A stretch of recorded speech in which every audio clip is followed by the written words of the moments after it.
you want to know you're in,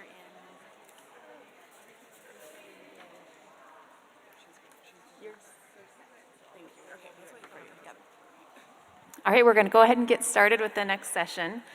Thank you so much, Lori, for the beautiful and powerful and humorous kickoff to our day.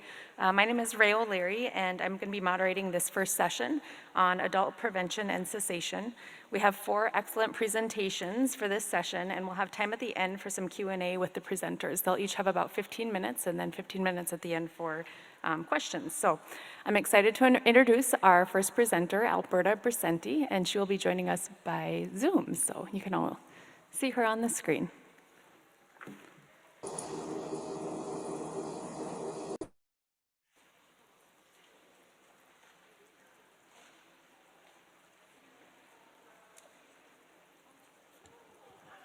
All right, take it away, Alberta.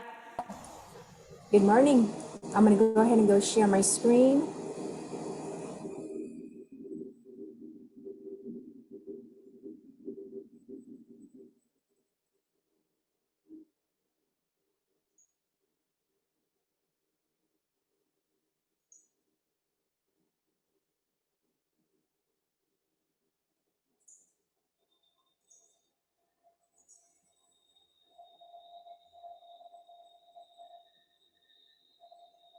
Please let me know when you're able to see my screen.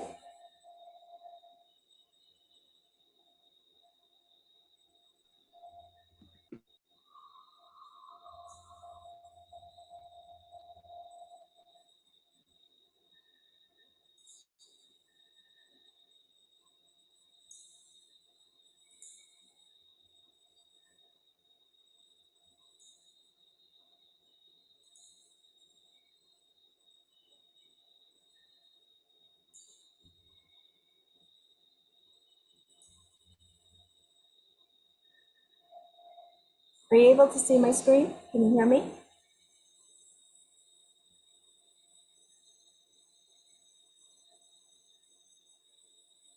I can't hear anything. You have to unmute yourself.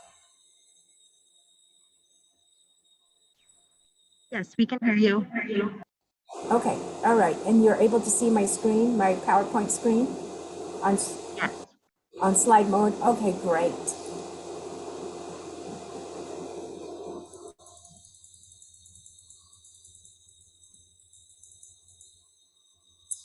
Good morning, and it's wonderful to be with you this morning. That was a wonderful presentation by Lori. And it's wonderful to be with you today to speak about the IHS Smoke-Free Text Messaging Program. The purpose of this session is to increase awareness of messaging program, how to access it, and how to link this resource with people who are ready to quit.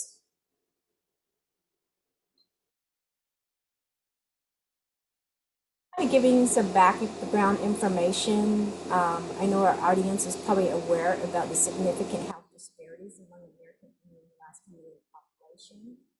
I just wanted to include it that heart disease and cancer are the leading cause of morbidity or mortality among American Indian and Alaska Native population. And diabetes is the 4th leading cause of chronic diseases. And many of these health conditions and diseases are related to lifestyle behaviors such as physical inactivity, commercial tobacco use, and poor diet. Other factors include not having access to healthy, affordable food desert, and not having access to safe physical activity. When looking at commercial tobacco use, American Indian and Alaska Natives have a higher prevalence of current smoking than most other racial and ethnic groups in the United States. Factors that may affect smoking prevalence include sacred tobacco ceremonial, religious and medicinal roles, and native culture, which may affect attitudes, beliefs, and behaviors toward commercial tobacco, or not even if they use it for traditional purposes, they may not have access to the ingredients that they use locally. When you look at e-cigarette among Indian youth, vaping use among American Indian, Alaska Native, especially among middle and high school, is higher than all other youth in this country. As you look at the dark bar for USO youth for middle school, and then for high school, you'll notice that it is actually lower than the use among American Indian Laskin youth, which is the lighter bar. Looking at quit rates by ethnicity, you'll notice that the whites, Hispanics, and Asians are quitting at a higher rate than American Indian, Alaska Native population.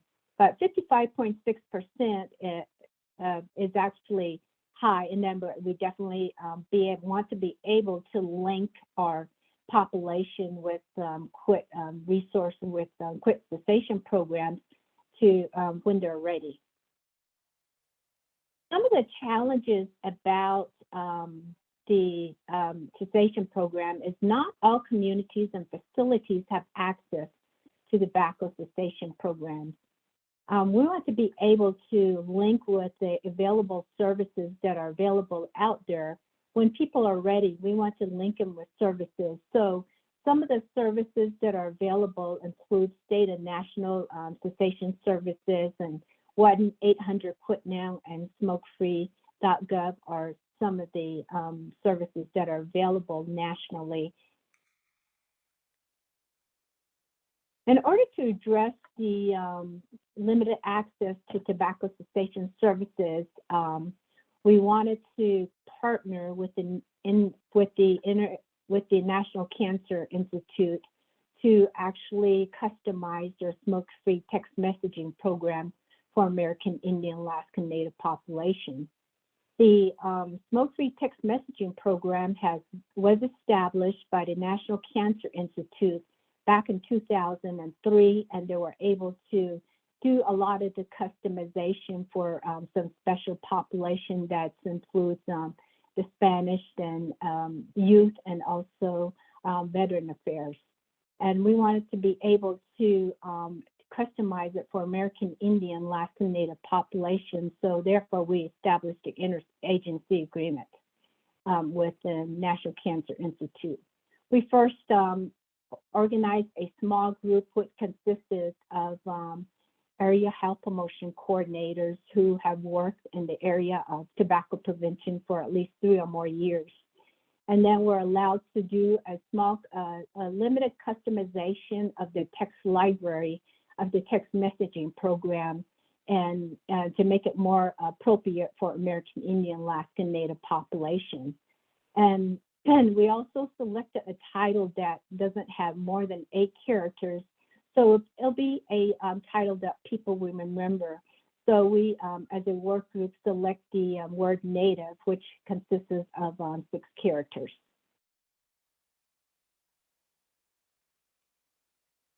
What is smoke-free text messaging program? It's actually a mobile-based smoking cessation resources that provides evidence-based information and support to smokers who want to quit. It's designed for adults and young adults who are trying to quit. And it offers free text messaging program 24 hours a day, 7 days a week. And then it gives them text messaging program on how to encourage them and giving them advice and tips in order to stay quit. When they enroll in the text messaging program, they have an option of opting out anytime they want. But once they enroll, they can be in the program for 4 to 6 weeks. So as part of this effort, we developed a national promotional materials to include text messaging program. And we developed appropriate posters and fact sheets with text messaging information. So during the national rollout, we rolled out posters, fact sheets, and websites. And the rollout was October 2020. And then when the posters, as you notice, we made sure that we included, we did the differentiation between the word, what is sacred tobacco and what is commercial tobacco use. And then we also used young adults who are native and for the posters as well. When we roll this out, we also have revised the IHS tobacco-free circular policy, which included non-use of commercial tobacco product that included e-cigarettes in IHS operated facilities. So in the national rollout, we disseminated posters to over 500 American Indian, Alaska Native programs and organizations throughout the country. We shipped them to Head Start and Early Head Start programs, women, infant, and children, to the tribal colleges, to the national child care centers, and then to the IHS area health promotion disease prevention coordinators throughout the country. So how does the text-free messaging work? So the user, when they want to enroll into a program, they text the word native to 47848. And then they'll receive a message. The message asks them if they're age 18 and older. If they're 18 and older, and then they can go actually enroll in the program for a 6 to 8 week program. And they'll receive 1 to 5 messages per day. And then they're able to also put in keywords such as craving, if they're craving for cigarettes, and then they'll be able to type in crave and be able to go get some text messaging on how to deal with their craving. And the other keywords include some moods and then slip ups. There is, slips are expected. So and if they slip, and then they can just type in keyword slip, and it'll give them messaging about how to deal with the slip up.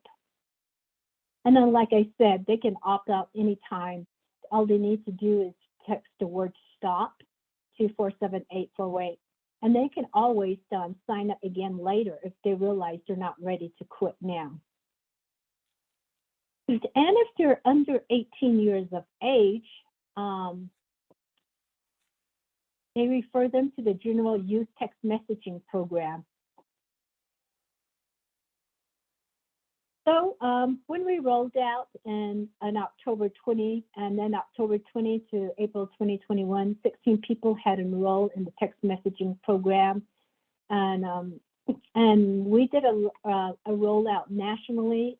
However, the posters that we had sent out and disseminated throughout the country, the organizations and hospitals and clinics and work sites shuttered, and so people were staying home during the pandemic. So a lot of the information didn't reach our population. So I think once the doors were open and they were able to find that the posters were sent to the organization. So we encouraged the organization, IHS and others, to display their posters in their facilities to increase their awareness that the text messaging program is available, and they can go. People who are wanting to quit can sign up for the text messaging program. So what you can do, knowing that there's a smoke-free text messaging program, is you can help us promote it. You'll be able to access our website, which has the information, the description of how it works at our website. And then you'll be able to access posters to display in the public buildings to promote this and let people know that this text messaging program is available. And that, this is my contact information. If you have any questions regarding the smoke-free text messaging program, please feel free to reach out to me. I'll turn it back over to you. So I'll use those kind of interchangeably, but we started back in 2009, and since then, and I should say we are funded by our Tobacco Settlement Endowment Trust. Thanks to them for giving us so many opportunities to do this work. But since 2009, we've worked with over 70 hospitals, over 300 clinics, which has resulted in over 17 million healthcare dollars saved, and over, I think more importantly, we can all agree, more than 35,000 years of life saved. And recently we were recognized as a CDC national model for our work, which this slide always feels a bit braggy. This is the slide I show my mom to talk about my work. But it's really just to show, that we've been doing this for a long time. We've learned so many lessons, and so I want to share this with you guys to be able to, take home and embed into your healthcare systems. So that's our program, brief overview. To get into the specific project with the Chickasaw Nation, excuse me, I want to start where we started. We met with our Office of Tribal Liaison, which was with our state health department. We met with our Quitline folks, and then of course we met with the Chickasaw Nation. But this project formed out of in-state partner leveraging. This really helped with getting in, meeting the right people, and I think there's so much to be said about leveraging your partnerships, because if they know the right people, it makes your job a lot easier. So that's where it started, which led to meeting with leadership. In this picture, I wanted to point out, from left to right, we've got the CEO of the hospital at that time of the Chickasaw Nation, their clinical operations officer, and then Governor Anatubby, and then our president of OHA at the time. I include this really just to show that we had the perfect setup. We had leadership buy-in, they understood the importance of this, and we had this multidisciplinary team that was invested in this project. So when we had the foundation, we had our project or our partners formed, we had the leadership buy-in. Then what? This is, we call it the snake, our little roadmap. This is what we do. This is tobacco use systems change. And I kind of joke like, yeah, it's just as easy as 1, 2, 3, 4. It's just do this and you're good. But this takes a long time. Step one, where we always start and where we find the most success, is having an introductory meeting with a multidisciplinary team. And I will probably say that multiple times, but it's, I think, very important to have buy-in from the physicians, nursing, respiratory therapy, pharmacy, and the important one I wanted to note here is having the people at the table, clinical informaticists. I think they're I always say they're extremely smart because they understand the clinical side, but they also understand IT. So those are the perfect people to have when you're doing tobacco use systems change, because they can take this concept of, okay, what are we gonna do with the workflow? How is this gonna actually work in the EMR? So very important people to have at the table. Once we have that team, we establish a baseline. So we've actually created an assessment that assesses hospitals' tobacco-free policy, how they communicate their policy, employee cessation, patient cessation, and data and evaluation. So we have this assessment, but what it really does, and what we did with the Chickasaw Nation, is we establish a baseline. What tobacco cessation efforts do you have in place?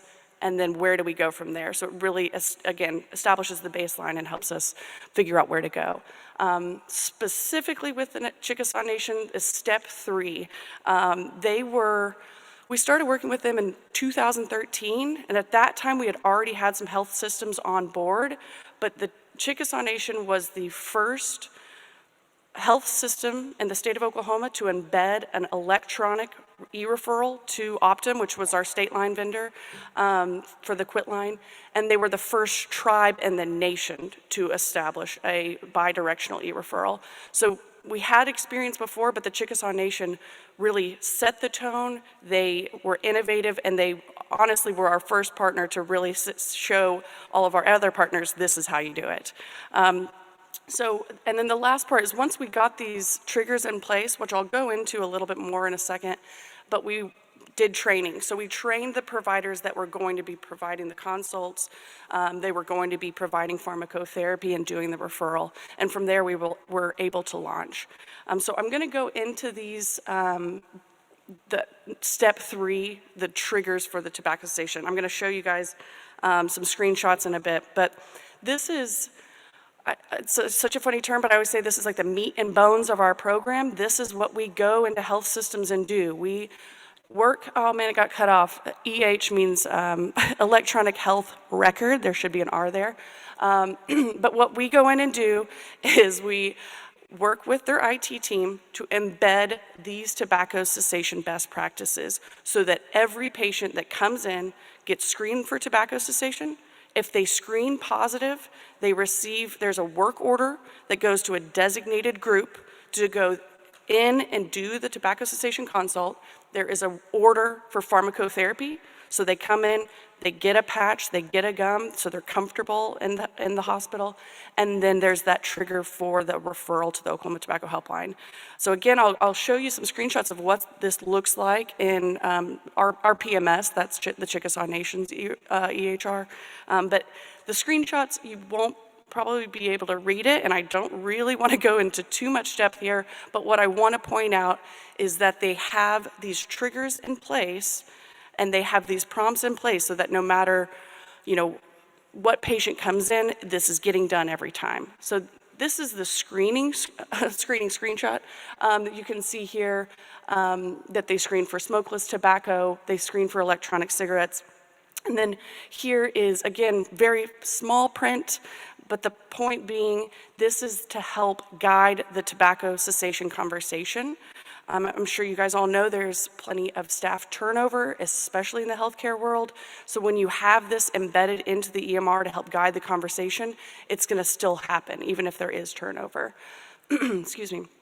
And then this is their medication order set. This was taken, most of our health systems do this, taken from the recommendations from the, Mayo Clinic. The thing that I wanted to note here is we recommend using the Mayo Clinic's recommendation because it's a one-to-one, and I wanted to point this out because I think a lot of our health systems are thrown off by this. So every 1 milligram of nicotine equals 1 cigarette. So when a patient comes in, if you think about it, somebody smokes 2 packs a day, they come into the hospital, and you put a 21 milligram patch on them, they're going to still be miserable. So someone can wear 2 21 milligram patches, and they're going to be a lot more comfortable, have a lot more patient satisfaction, and of course, they're going to be more likely to quit because you're dosing to their addiction level. So I wanted to point that out here. Additionally, I wanted to say something that the Chickasaw Nation did that has been different from all of our other health systems is they put a 12 and 24-hour reassessment process in place. So a case manager goes in, they assess how the medication is working. Maybe a patient comes in and says, nope, I don't need a patch, I'm fine. At 24 hours later, they're like, yeah, get me that patch. And then, of course, at that reassessment point, one of the best things is it's another touch point. It's another opportunity to talk to the patient and give them a good experience with a provider to talk about tobacco cessation. So that's the medication part. And then the last e-referral or screenshot slide here is it's the e-referral. And what I wanted to point out here is you'll see that bottom half is patient information.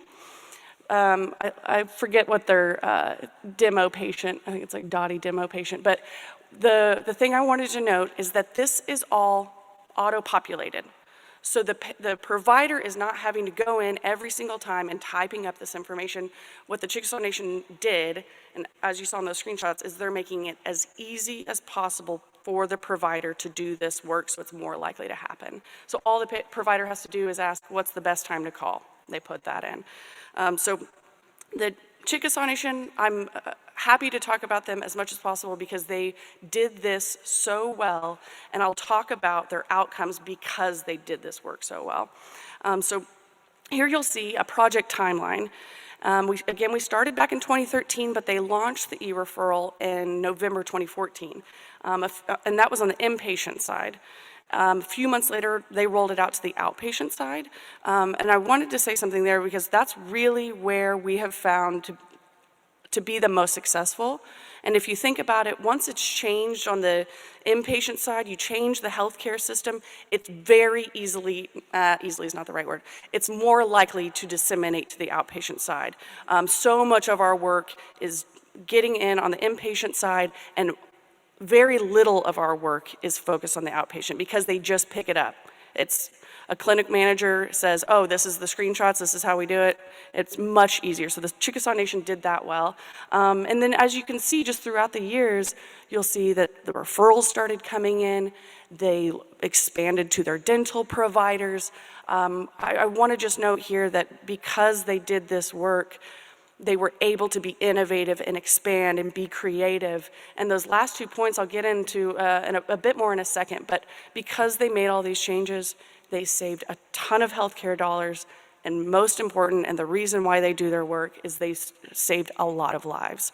So I think that my last point here is we've worked with the Chickasaw Nation for 8 years now, and they have a lot of outcomes, but it did not happen overnight. I think all of us public health professionals understand that this work doesn't happen in a day, doesn't happen in a night, and my least favorite thing people tell me is to be patient, but that was what I would tell you guys: be patient. Success and sustainability does not happen quickly, unfortunately. Excuse me. So they made all of these changes. They embedded these tobacco cessation triggers into their EMR, and because of that, they had these amazing outcomes.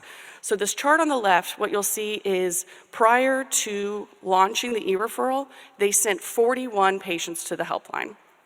Great, that's amazing. Not a ton, but what you can see is since then, since November 2014, their clinics have sent almost 4,000 patients to the helpline, and their hospital has sent almost 1,000 patients to the helpline. So once you launch that e-referral, you're going to see these amazing outcomes because it's so much more likely to happen. And what does that mean? You know, we talk about referrals all day, we talk about, you know, getting patients to the helpline, but what does that actually mean? And that's that chart on the right. You'll see a breakdown of the estimated years of life saved each year and then cumulative. And this is, again, why they do what they do, why we do what we do. I think I'm good on time. I'm good. Okay, so my last point, my last slide here, take-home points. I was trying to think of a joke, like if you're on Zoom, you're already have taken these points home. But for you guys here, please take these home. But those first 2 points, growing support for your project prior to implementation and helping staff overcome the fears of being overburdened with another project. My point there being, like I said earlier, getting the right partners involved and getting leadership involved. But what we've been doing recently is we've been taking, because what we hear a lot is, there's no way we can do this. We're going to be seeing 30 patients a day, and we just do not have the time to do that.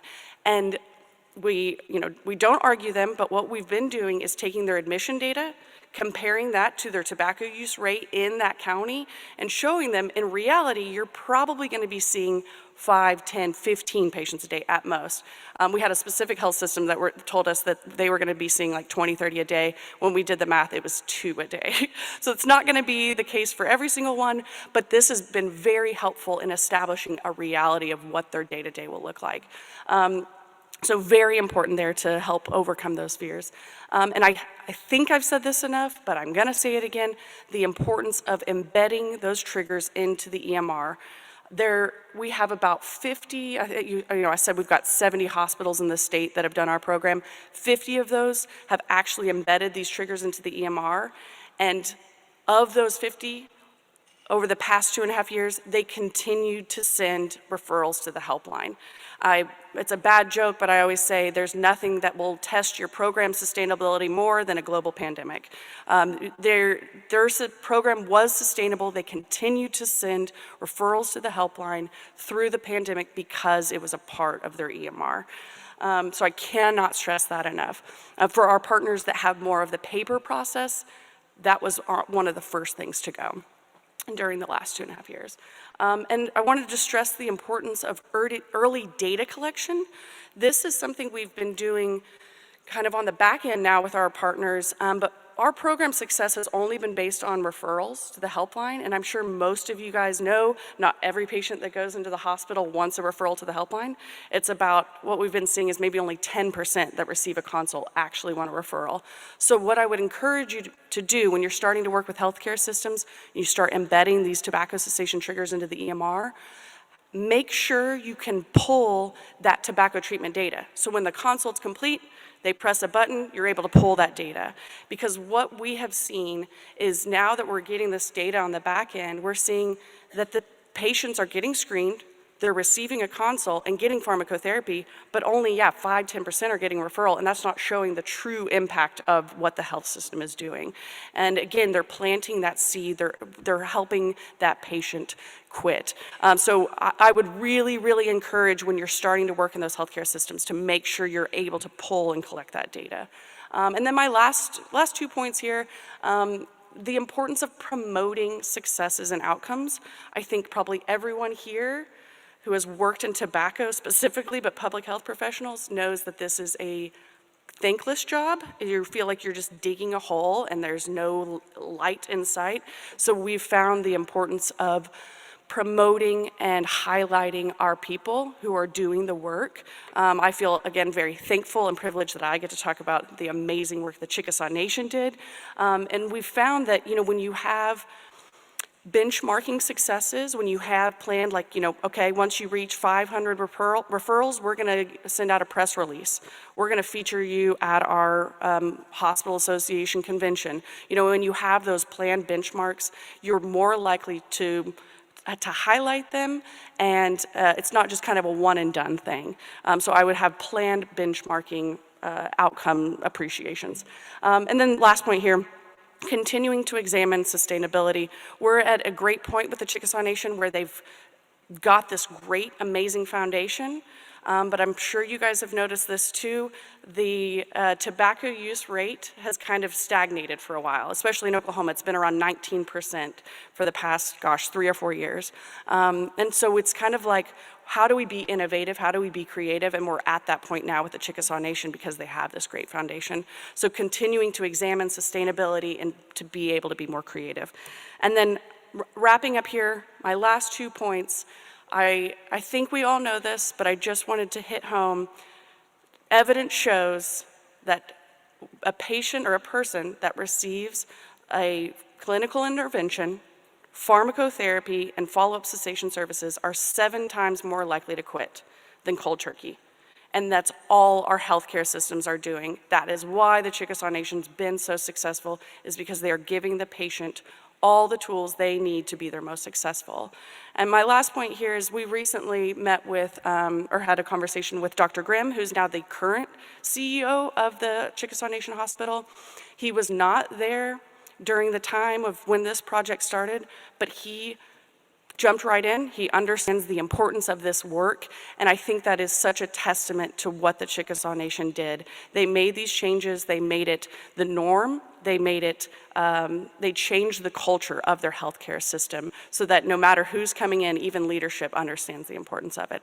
So with that, I feel bad my stuff keeps messing up, but it's com.com. But if you have questions, please come talk to me. I, again, love bragging about the Chickasaw Nation. They are one of our best partners. Would love to answer any questions. Email, call me, beat me if you want to reach me. Thank you so much.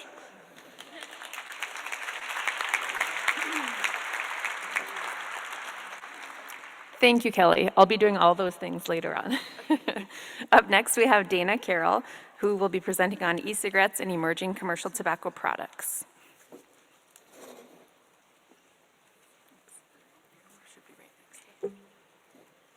Great. Good morning, everyone, and welcome to Minneapolis, Minnesota, if you're here in person, and hi, everyone, to the on Zoom. It's just such a pleasure to be here, and after several years of planning this conference with the steering committee, so just honored to see everyone's faces and to be part of this amazing group. So today I'm going to be talking about e-cigarettes and emerging commercial tobacco products.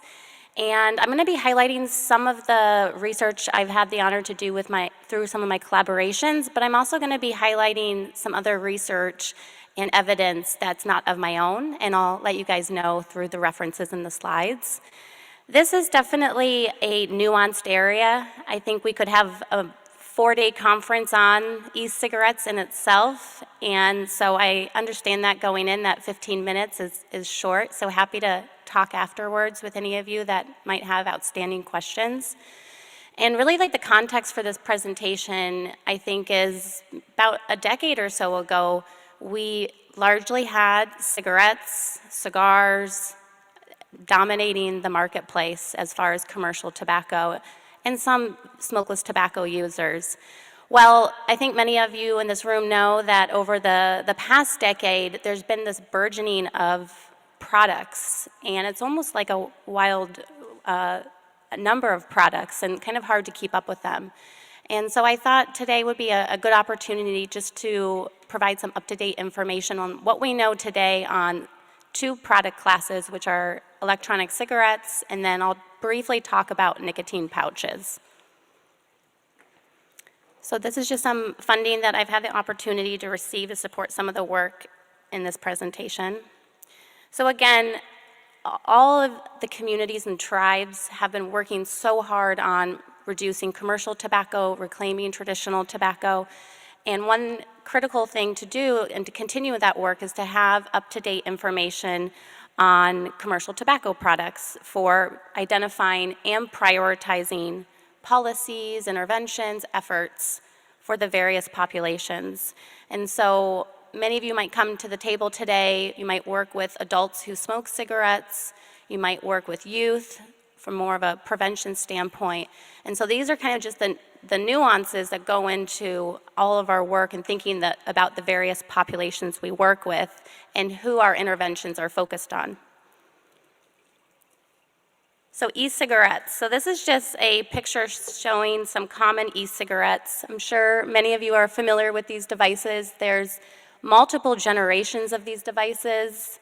We have the disposable e-cigarette on the far right, which is really the first type of e-cigarette that came into the marketplace, and that was to resemble a cigarette.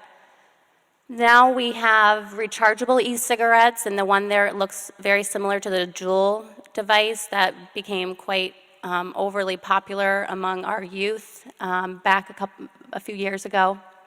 And then we have these tanks and mod systems that are usually higher powered.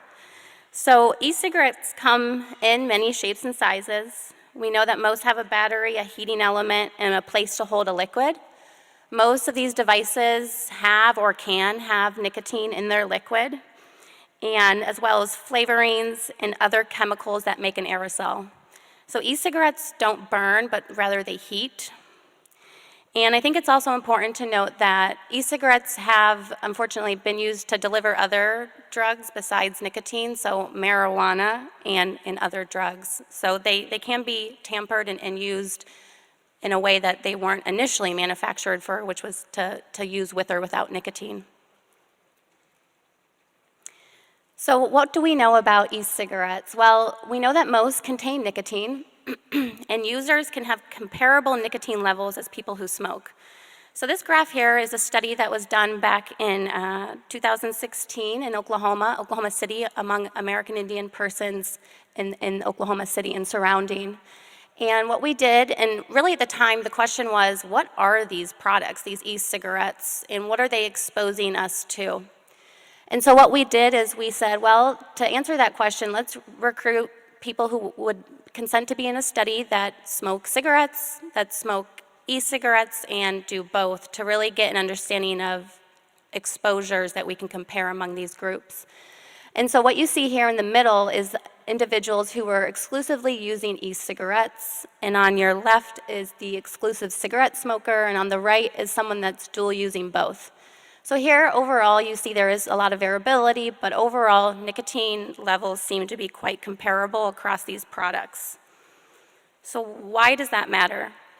Well, we know that nicotine is very good at doing what it does. It causes addiction. We know that nicotine may affect maturation of the brain, and so we really want our youth and our young adults to not be using any source of nicotine. So this is a concern that e-cigarettes can deliver nicotine. I think it's also important to mention that it's other substances in the e-cigarette or other commercial tobacco products, and particularly our smoked or combusted commercial tobacco, that causes the disease and death due to commercial. So what we also did was we looked at some other levels of harmful substances in the e-cigarette users compared to people who smoke. And you see what we found is that they were, they were measurable. So this is a graph showing biomarker, so levels of in the urine of total NNL, which is a lung carcinogen. And so what we saw is, yes, we can measure them. They are observable in people who use e-cigarettes, but they are at much lower levels than cigarette users. We only looked at a couple different levels of harmful exposures. We know that there's many different that we could look at, and other studies that have not been specifically with the American Indian population have shown that these levels, while measurable, tend to be lower than cigarettes, but of course higher than never users. And so this is just kind of this, when we think about exposure, who are we comparing the e-cigarette users to? And in fact, this study actually looked at 50 biomarkers in the urine and saw how levels looked at in smokers, which is on the far left of each of these graphs, dual users, so people using both, the first one in. The third one in is the e-cigarette only users, and then never users on the far right. And so you can see the overall pattern that levels appear to be lower than in e-cigarette users than in smokers and dual users of both, but of course higher than non-users. And what they summarized is exclusive use of e-cigarettes results in measurable exposure to known harmful substances, however, at lower levels than cigarette smoking. So there's been several monographs and collections of research papers that have gone into this current statement here by the National Academies of Sciences, Engineering, and Medicine. So laboratory tests of e-cigarette ingredients, in vitro toxicologist tests, short-term human studies suggest that e-cigarettes are, we know, not safe, but are likely to be far less harmful than combustible tobacco cigarettes. However, I think it's really important to note that we have no long-term data at this point. And so this is really, our evidence comes from short-term biomarkers that give us some confidence to understand how things might play out in the future. So we're gonna really need to continue to monitor the disease and potential burdens that e-cigarettes bring to people. And again, that's really because these products have only been on the marketplace for really the past decade. And for example, like with cigarettes, we know that it can take multiple decades for the disease to develop from cigarettes. So many of you in the audience might be asking, okay, but what happened in 2019? So this is a graph of patients with e-cigarette or vaping product use associated lung injury by week of hospitalization in the United States, which occurred during the late 2019 and basically kind of wrapped up in 2020. So you see a high peak here of hospitalizations.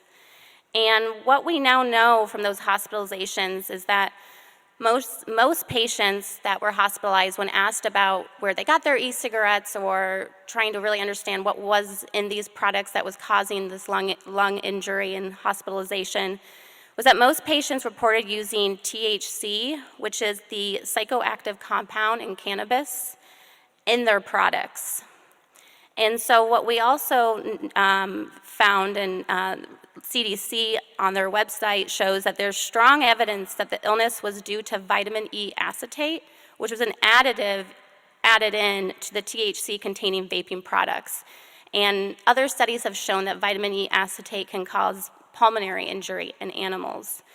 And so it was really these products being used or obtained through informal sources and tampered with and added THC and then these other, like vitamin E acetate, to make it more palatable to use, but then ended up causing this lung injury outbreak.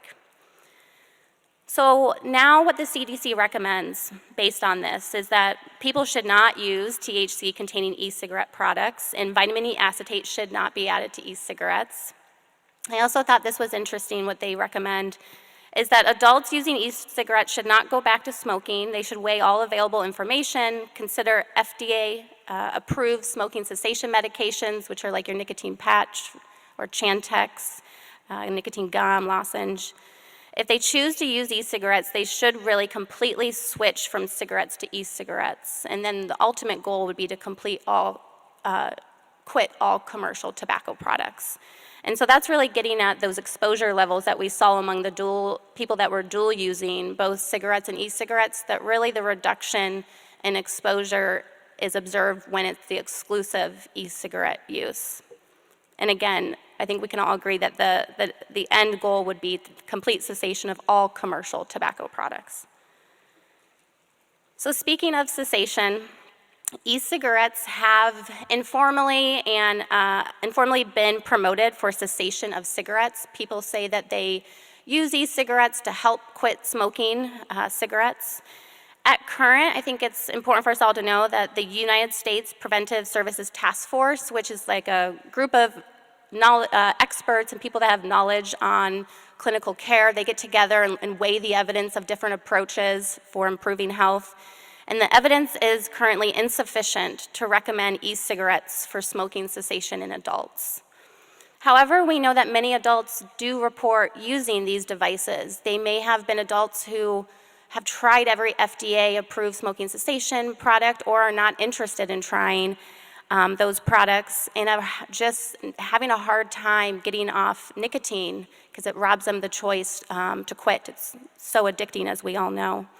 And so it's no surprise that many adults, including about 1 in 5 American Indian adults who smoke and attempted to quit, report using an e-cigarette to help quit smoking. And so I think it's important to remember this group and not leave them behind. And it goes back to that prior recommendation that the CDC made that if people have switched to e-cigarettes, we shouldn't encourage them to go back to cigarettes, but ultimately help them then get off e-cigarettes as well. And lastly, I think the other important thing is we really need to further understand the role of e-cigarettes for smoking cessation. There's a lot of mixed evidence out there. And we also know that it's not a one-size-fits-all for anybody. The last slide I have on e-cigarette use is the youth angle. Now, I know that youth use of e-cigarettes is a major public health concern, and no youth should be using e-cigarettes. So the most recent data on e-cigarette use among youth came out just recently, I think about a month or two ago, from the National Youth Tobacco Survey. And it's important to mention that this survey was done differently because of the pandemic. So methodologically, it changed. And for that reason, we really can't compare to the years prior, which is unfortunate, right? Because we want to be able to compare and see where we're going, see where we've been. So in the future, it'll be important to really continue to see how the data compares.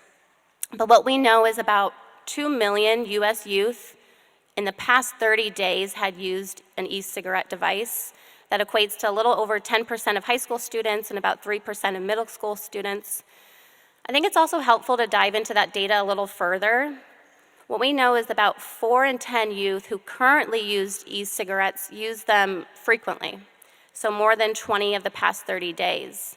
So this equates to a little less than 5% of all youth. Still a concern, but I think and I hope we continue to see a decline in this over time will be important as we go out further.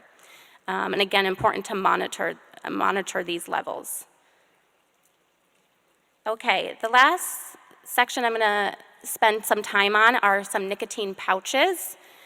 So here's a photo of them, and this is one brand of nicotine pouch is called Zyn. There's several others. Another one that you might have seen in the store is On, and it has like a exclamation mark. It's a very excited product, I guess. So nicotine pouches are relatively new and described as smoke-free, tobacco-free, spit-free, odor-free products that report they do not contain tobacco. They do contain nicotine derived from tobacco, and there are a lot of flavors, and there's also varying nicotine levels. Here are some of their marketing strategies that they've used, and I think this raises awareness for some concern. So they tend to almost promote themselves as a lifestyle. So here on the left, you see Zyn telling the consumer, oh, look, you use Zyn, well, you can now use us to clean up your garage or store your knickknacks. And on the right side, it appears that somebody that's a bit outdoorsy, they can get a cooler or a smartwatch based on if they enter into a Zen drawing. So this is concerning with the promotion of this lifestyle brand of who it's appealing to, and really the industry's marketing tactics of trying to attract new users are always trying new approaches. So what do we know about nicotine pouches? Well, they are gaining market share in the United States, but this is still relatively low use. And as you see, just recently there seems to be an uptick in the brands On, which is manufactured by Altria, Velo, which is by British American Tobacco, and Zyn by Swedish Match. So they're increasing, but overall still at this point, it's a relatively small market share compared to the other commercial tobacco products that dominate the market. So what do we know? So some of this data, and I'll show on the next slide, comes from folks in this audience, and they are quite knowledgeable on nicotine pouches. So these products can deliver nicotine to the user at similar levels as other commercial tobacco products, so similar to snus. These products have measurable levels of harmful substances as well. And while there's been just really a limited number of studies, because again, these products are quite new, evidence shows so far that the harmful substances are at lower levels than in people using most other commercial tobacco products. So here's a slide showing some levels of tobacco-specific nitrosamines, which are known for causing cancer. And the one that would be particularly helpful to look at is the one NNN. It can cause esophageal cancer, and that's what we're often most concerned about when we think about oral tobacco products. And as you see, again, levels were measurable in the nicotine pouches, but significantly lower than in another commercial tobacco product known as snus. And I thank Dr. Alchiva and Dr. Stefanoff in the audience for the knowledge that they have contributed in this space and for their willingness to share this slide with me today. So what should kind of the take-homes for the nicotine pouches? So levels of nicotine, they have different levels in their products, like 3 milligrams, 6, and so forth. Availability of flavors, I know On and Zyn themselves have numerous flavors. And then the marketing may appeal to an array of users, including youth. So I think it's going to be really important that we monitor the use of nicotine pouches. For the first time in 2021, the New York National Youth Tobacco Survey documented use of nicotine pouches among youth. It was slightly less than 1%, but I think this is a helpful baseline to look at, and hopefully this will go to 0 or stay very low. Again, I think it's going to be really critical that we all monitor the use of these products as part of our commercial tobacco efforts. I have a lot of references and happy to share these slides, and just thank you so much for your time.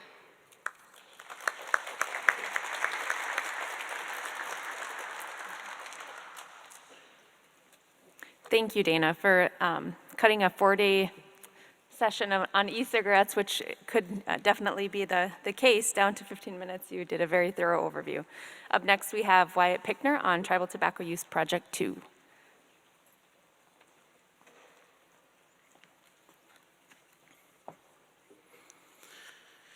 Good morning. How Mitakiapi. My name is Wyatt Pickner. I am Hunkpati Dakota, originally from Crow Creek, South Dakota, and I am the Research and Evaluation Manager with the American Indian Cancer Foundation and the current Principal Investigator for the Tribal Tobacco Use Project. I'm very honored to be here with you all today and provide an update on this work. I want to acknowledge a few key stakeholders in this project, including our community oversight group, our community partners, their staff, and of course the research participants. Our ACAF staff and Clearway, Minnesota, and the Minnesota Department of Health who provided funding for this work. We truly appreciate all of the efforts of those involved. Hi, again. So I want to also introduce myself a little more because that was one of the important values and protocols that I was raised with. I was born and raised in South Dakota, and I say South Dakota generally because I have family and relatives throughout the state and visit them often. Meaning, to me, my home is not just one place, but rather everywhere my family and communities are. And as you can see from this photo, I come from a very big family. Represented in the photo are 5 generations, and it's not even half of the amazing support system that has provided me with so much support and inspiration. I do this to honor and respect who and where I come from. Today and tomorrow, we're coming together to discuss tobacco. And while commercial tobacco is very stigmatized within mainstream society, I feel very honored to be here with you all to engage and lift up tobacco as one of our indigenous medicines. Honor the significance it has in our lives and make connections with all we can.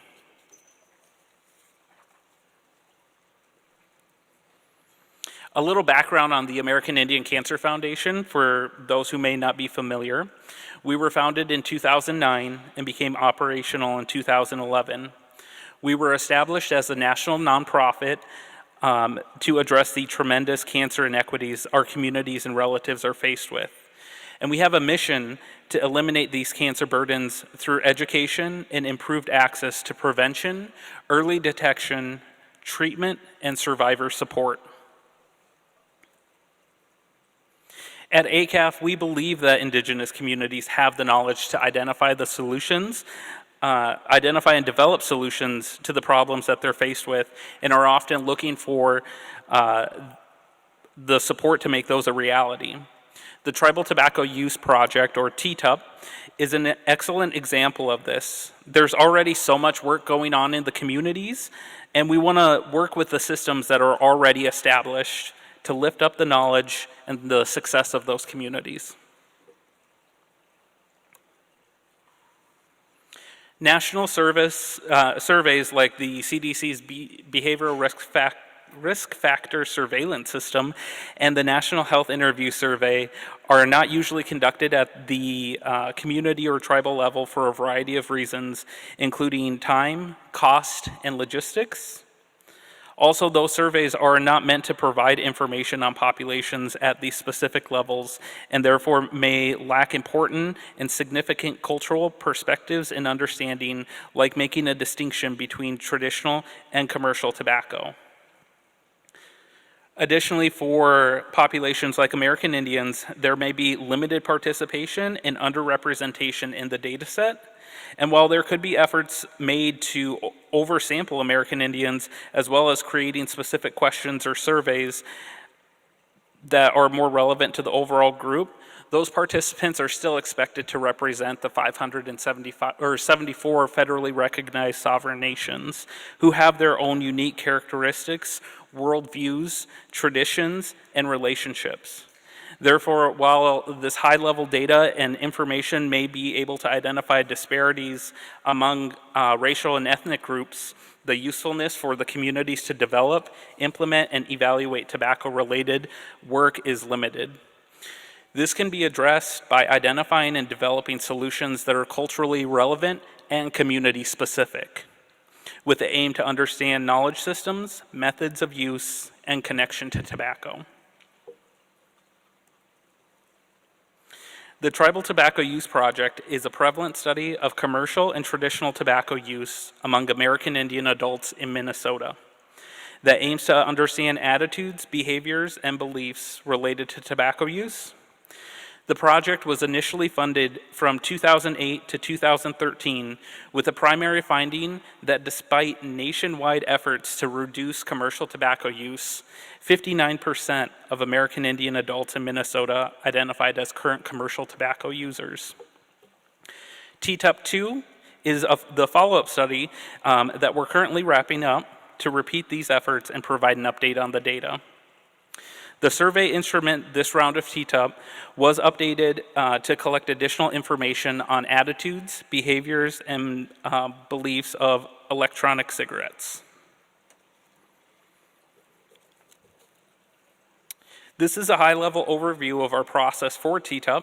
The first few steps are relationship building, alignment, negotiation, and approvals, all of those being part of our planning phase. This work needs to have clear and direct benefits to the community, as well as negotiating the logistics, including data ownership, which is an important step in recognizing and honoring tribal sovereignty. The project setup, logistics, training, data collection, and analysis are part of the implementation phase where we worked with our partners to appropriately implement the project. In early 2020, the process and progress was significantly interrupted by COVID. We had to pause data collection and work to adapt our protocol to include virtual data collection. However, we are now in the final phase of dissemination and reporting data back to communities, as well as getting ready to release our state aggregate report. Throughout the project, we worked with community staff and our community oversight group to get guidance and feedback to tailor our methods for outreach, recruitment, and engagement. Sorry, the little COVID virus was supposed to pop up there when I talked about that. So I am very excited to say that we have, again, wrapped up data collection and analysis, and we're in the final stages of reporting, meaning that we have the results and are in the process of sharing those with the individual community partners on their specific data. Very recently, we completed the state aggregate analysis and have those results. Originally, I was hoping to be able to share some of those specific data points with you all here today. However, we want to first share that information with our tribal partners and offer them the opportunity to join in the release of that report and information.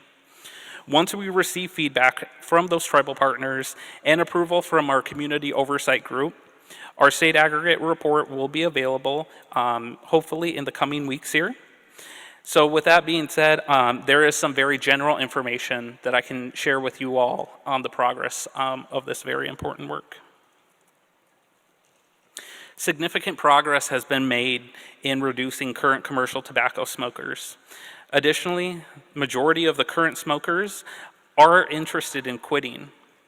We're also seeing incredible decreases in secondhand smoke exposure at home, at work, and in the car. But we still have so much work to do, especially in terms of getting those interested in quitting smoking and using commercial tobacco from not just making an attempt, but all the way through to being a former smoker and staying quit. TTUP work has been conducted for about a decade, and while there are many factors and collaborations, partnerships, efforts by many of the people in this room, it's exciting to see the amount of work that has been accomplished in this time. The results and all of the success is a direct result of all the community efforts. This is what's possible when we ground our work in the knowledge and values of the communities we work with. I say that because this project worked to collect data through surveys and provide quantitative data. But along the way, myself and so many others heard the stories, or rather the seeds behind the numbers. The process of outreach, recruitment, and data collection came with stories and experiences. Many surveys were conducted with elders who didn't just respond to a question, or at least not at first, but provided the context and history for their response. We heard about good times and bad. We heard about the struggles and battles with commercial tobacco use. But what I heard the most was the success and brilliance of our relatives. And I bring this up because our communities are often talked about through data that is deficit-based, or in a way that only captures a tiny piece of a much more beautiful picture. When we talk about data, we have to remember those who it represents and that there are more than data points. They are the seeds for our next steps, and we need to give them the care and attention that they need. Meaning now that we have the data, we need to make it useful for these communities. In the coming months, we'll continue to work with each of our partners who will receive their own key findings and comprehensive report outlining their full results. We will also continue to provide technical assistance and support the community partners in identifying their data priorities to present back to their community members in a way that's community specific and culturally appropriate. We're also in the process of developing and submitting abstracts, proposals, and information to professional and academic entities to discuss our process and results. This project laid a solid foundation and set an example of what it takes to do meaningful work in American Indian communities that will have lasting impacts for years to come. The project required a multi-million-dollar investment and collaboration and coordination among tribal nations, public health organizations, and stakeholders. And as a result, the communities are able to evaluate their activities, initiatives, and policies from when these efforts began. When we invest in the community, we see incredible progress on the effort to address commercial tobacco use among American Indian adults, as well as building the connections and relationships with tribes, tribal organizations, and other key public health stakeholders. Additionally, the data and information collected will be used to tailor activities in these communities to promote health and wellness, as well as developing proposals and requests for additional projects and funding. The last year, as you all know, has not been easy for many reasons. Even before the pandemic, research in Indigenous communities has been very complex and challenging to navigate. So I just want to lift up all of the efforts of all of the communities that put the work into this TTUP project, because this progress and success belongs to them. With that, I say Pidama Yado. Take just a couple minutes for questions. If you have a question, please just let us know who specifically your question is for. And we also invite our friends on Zoom to participate in questions as well. We have a question on Zoom for Kelly. So there are many tribal health care systems in Oklahoma. Has there been any other tribes there doing this work and using this system?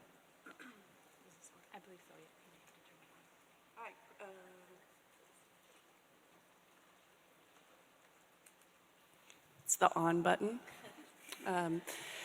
So yes, we've worked with, we have Muskogee Creek, Choctaw. The Choctaw Nation actually met with the Chickasaw Nation's IT team. They shared their information, and it almost looks exactly the same. I think that's such a testament to, again, to the Chickasaw Nation being willing to share their work. We have a few other partners, tribal partners in the state that we are trying to work with, but the Choctaw Nation is our one other, I'm looking at my supervisor over there, the one other tribe that has actually embedded the tobacco triggers into their EMR. So hopefully that answered the question. I have a quick question.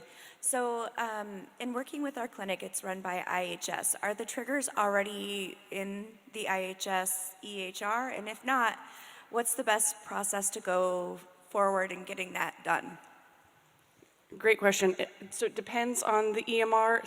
For example, for RPMS, which is what most tribal health systems have, that EMR did not have those things automatically in place.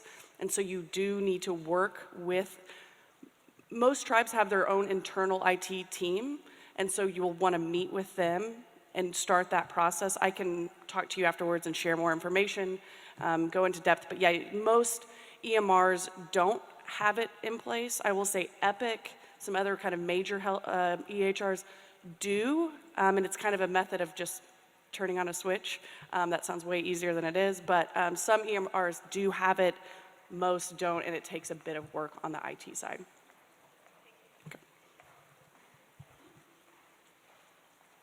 Great questions. Any others from the room or Zoom? Yes.